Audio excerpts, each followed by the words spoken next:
Dans la vidéo de la semaine, je vais répondre à une question qui m'a été posée directement en commentaire sous la vidéo de la semaine précédente.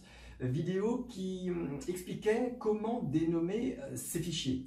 Avec la formule en 8 chiffres, souvenez-vous, c'était de positionner la date au format année, mois, jour devant l'objet de nos fichiers.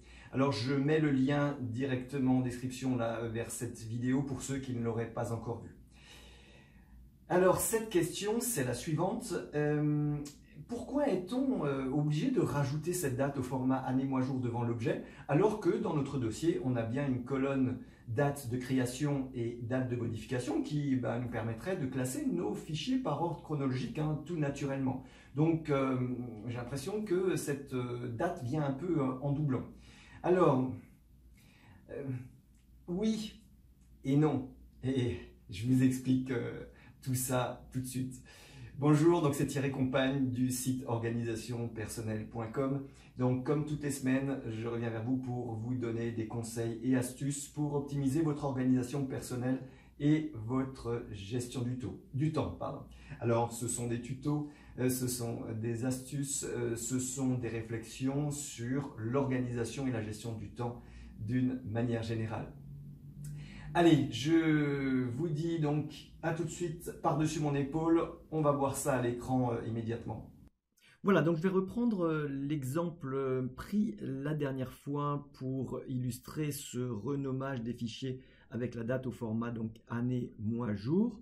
Donc c'était dans notre dossier réunion de service, on souhaitait donc ordonnancer d'une manière chronologique nos comptes rendus de réunion.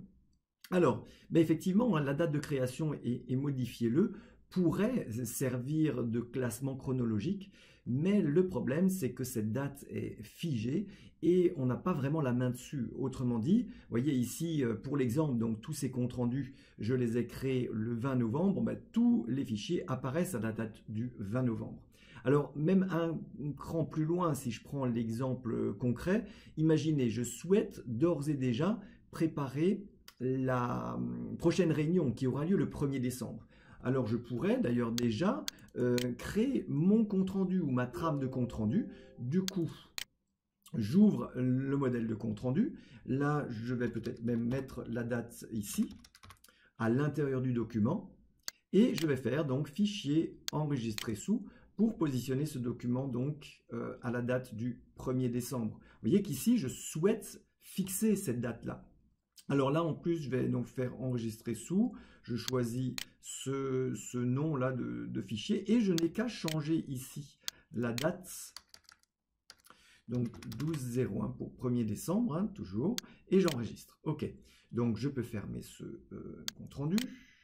Voilà, et je refais un petit tri via le nom ici. Donc notre compte rendu du 1er décembre, il est bien positionné donc tout en haut puisqu'on est par ordre décroissant de date, alors que vous voyez on est pourtant que le 29 novembre. Donc j'anticipe et je crée mon document qui sera valable donc le 1er décembre, jour de la réunion, puisque je veux que mon compte rendu soit daté au jour de la réunion. Donc voilà pourquoi la colonne date de création ou date de modification ne suffit pas, ou en tout cas dans l'usage que l'on veut faire de cet ordonnancement de nom de fichier par ordre chronologique croissant ou décroissant. Je vais vous proposer aussi un autre cas, c'est quand on veut enregistrer une pièce jointe positionnée sur un mail. On voit ça tout de suite. Bien, donc je reçois un mail de mon expert comptable qui me transmet donc l'avis de cotisation foncière des entreprises. J'ouvre donc la pièce jointe et je souhaite donc l'enregistrer dans le dossier correspondant, mais avec une date spécifique. Donc à nouveau, nous sommes donc le 29 novembre et vous voyez donc j'ai tous mes avis là des années précédentes. Donc je sais que ce sera débité autour du 25 et je veux peut-être justement avoir une date ici, la même finalement que les autres années puisque là ça importe assez peu. On pourrait mettre la date de réception du document. Voilà, bon moi je choisis arbitrairement le 28. C'est vous qui décidez ici en fait. Et vous voyez ici, on va simplement changer donc le 6 en 7. Et puis ici, j'ai pris pour habitude de noter le montant. Ça permet d'un seul coup d'œil de voir le montant de ces avis d'imposition. Bon, ce n'est pas vraiment le but d'une dénomination de fichier d'avoir cette mention-là, mais c'est vrai que je pratique ça désormais, y compris sur les factures. On verra ça d'ailleurs dans une autre vidéo. Ça peut être intéressant d'avoir le montant directement dans le libellé du fichier. Voilà, donc j'enregistre. Voilà, et donc mes fichiers, mes avis d'imposition, donc CFE, Tax Pro, ancienne dénomination, se retrouvent bien dans ce dossier impôts et taxes, par ordre chronologique à nouveau, donc du plus récent au plus ancien ou inversement si vous préférez. Et toujours indépendamment de la date ou des dates de modification. Bien, j'espère que ce tuto a répondu à vos questions. Merci encore d'avoir interagi, d'avoir pris le temps de poser vos questions dans les commentaires ou par mail.